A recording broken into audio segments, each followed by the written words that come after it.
Bem-vindos ao intervalo literário. Hoje é segunda-feira, depois do segundo domingo de Páscoa, e a nossa reflexão tem por título Morada das Pessoas Divinas na Alma. Disse da divina sabedoria: envia dos teus santos céus, envia do trono da tua glória. Sabedoria 9:10. Por meio da graça santificante, toda a Trindade habita na alma. Segundo aquilo do evangelista: se alguém me ama, guardará a minha palavra, e meu Pai o amará, e nós viremos a ele e faremos nele a nossa morada. João 14:23. Uma pessoa divina ser enviada a alguém pela graça invisível significa que há um novo modo dela habitar nele, e também mostra a sua origem de outra pessoa divina. Logo, posto que tanto ao Filho como ao Espírito Santo convém morar pela graça e proceder de outro, é próprio de ambos ser invisivelmente enviados. Quanto ao Pai, se bem que habite em nós pela graça, não lhe convém proceder de outro, nem por conseguinte ser enviado. A alma se assemelha a Deus pela graça. Assim, pois, para que uma pessoa divina seja enviada a alguém por sua graça, é preciso que se assimile à pessoa divina, enviada por algum dom de graça. E como o Espírito Santo é amor, a alma se assemelha ao Espírito Santo pelo dom da caridade. Portanto, a missão do Espírito Santo é considerada segundo o dom da caridade. Porém, o Filho é verbo, e não um verbo qualquer, senão aquele do qual emana o amor. Assim, pois, o Filho não é enviado segundo qualquer perfeição intelectual, senão segundo tal ilustração do intelecto que o faça prorromper em afeto de amor. Na minha meditação acendiam-se chamas de fogo. Salmo 38:4. Por isso, Santo Agostinho diz que o Filho é enviado quando é conhecido e percebido por alguém. Mas a percepção significa certo conhecimento experimental. É isso que propriamente se chama sabedoria, como ciência de experiência feita. Eu vou tomar uma liberdade hoje de não ler o restante dessa meditação. Por quê? Eu achei essa meditação um tanto quanto profunda teologicamente, e eu seria leviana se eu dissesse que eu entendi esse segundo ponto aqui. No final do terceiro ponto, nós temos algumas coisas que aparecem e eu consigo entender, certo? Eu vou deixar escrito aqui na descrição do vídeo o segundo ponto, por inteiro. E o terceiro ponto eu vou ler agora e vou tentar juntar com o primeiro. E eu peguei mais dois materiais aqui para a gente poder falar mais um pouco hoje. A missão tem lugar somente segundo o dom da graça santificante. Convém uma pessoa divina ser enviada somente para existir de um modo novo em algo, e o ser dada com o fim de ser recebida por alguém. Nem num nem noutro conceito se realiza senão pela graça santificante, porque há um modo comum de estar Deus em todas as coisas, por essência, potência e presença, como a causa nos efeitos que participam de sua bondade. Ademais deste modo comum, há um especial, que convém à natureza racional, na qual se diz estar Deus como conhecido em quem o conhece e o amado no amante. E porque conhecendo e amando a criatura racional, toca por sua operação ao mesmo Deus, segundo este modo especial, não somente se diz que Deus está nela, senão que mora nela, como em seu templo. Não há, pois, outro efeito senão a graça santificante que possa ser razão de que uma pessoa divina esteja de um novo modo na criatura racional.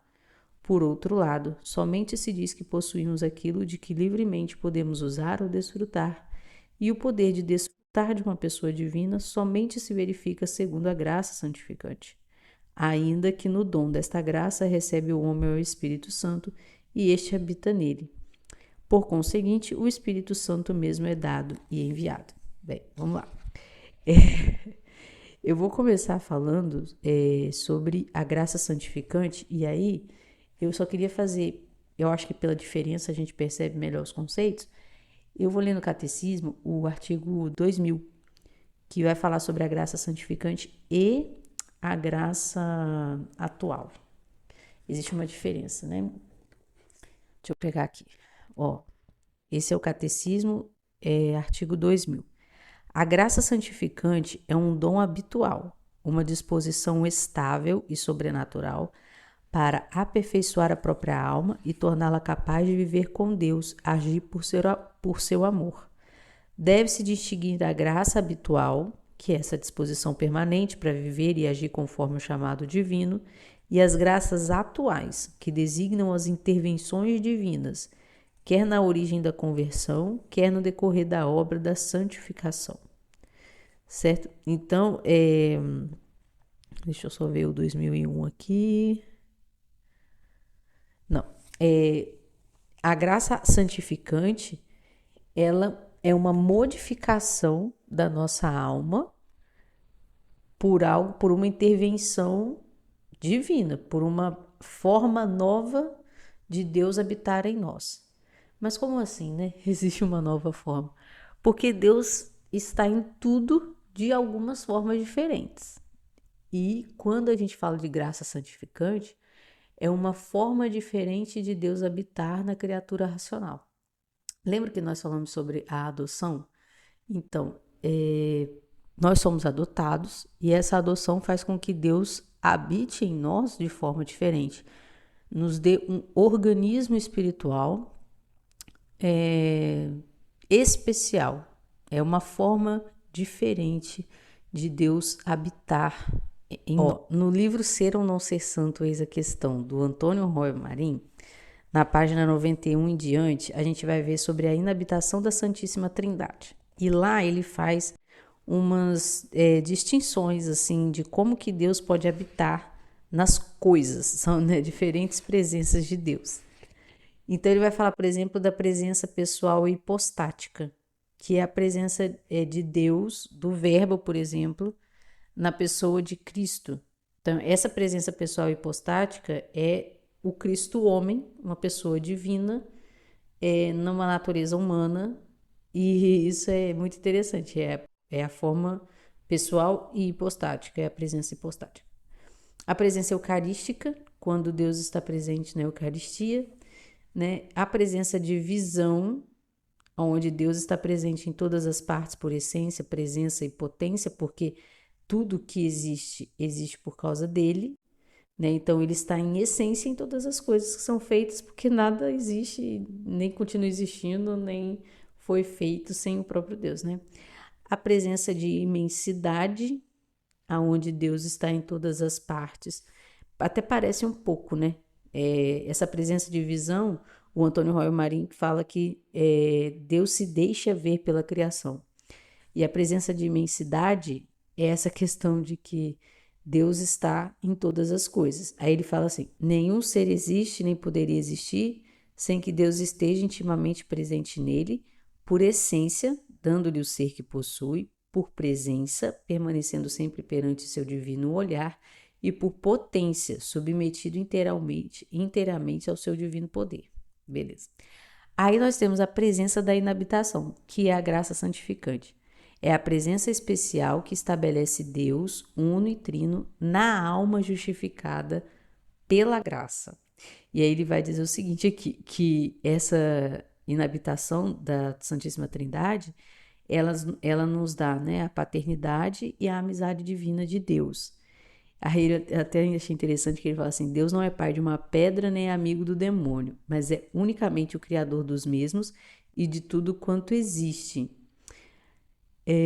Por isso, se Deus queria ser nosso pai, além de nosso criador, era preciso que nos transmitisse a sua própria natureza divina em toda a sua plenitude. Foi o que eu falei ontem, né? Agora que eu tô lendo isso aqui. Gente, esse livro é maravilhoso. Eu li há tanto tempo e ele ficou realmente na minha cabeça. Em virtude da graça santificante que nos dá uma participação misteriosa, embora muito real e verdadeira da natureza divina, a alma justificada se faz verdadeiramente filha de Deus por uma adoção intrínseca, muito superior às adoções humanas, puramente jurídicas e extrínsecas, que nada agregam à pessoa adotada nem a fazem verdadeiramente filha de seus pais adotivos. Eita, que esse assunto de pai adotivo aqui dá para render. Depois a gente fala sobre isso, vocês me lembram depois. Aí, voltando para a meditação aqui, ele vai falar, né, sobre a morada das pessoas divinas na alma. Essa é a graça santificante, certo? E onde que começa tudo isso, gente? No fim das contas, né, para a gente terminar, batismo, né? Nós recebemos o Espírito Santo e a graça santificante no batismo. Aí fica parecendo às vezes, mas eu sou batizado, mas, sabe, eu não ando muito bem, sabe, espiritualmente. E aí você deve procurar a graça atual, ou seja, aqueles movimentos da alma que são passos que a alma vai dando, movido pelo Espírito Santo. E aí você. Mas só faz isso quem já tem a graça santificante, certo? Então, deve falar sobre isso mais aqui pra frente. E se não falar depois, a gente volta nesse assunto, certo? Então é isso, gente. Eu espero que vocês tenham gostado dessa reflexão, que eu acho que foi a mais longa dessa série. E já deixa o seu like, seu comentário, tá? E não deixe de olhar a descrição do vídeo. Um abraço.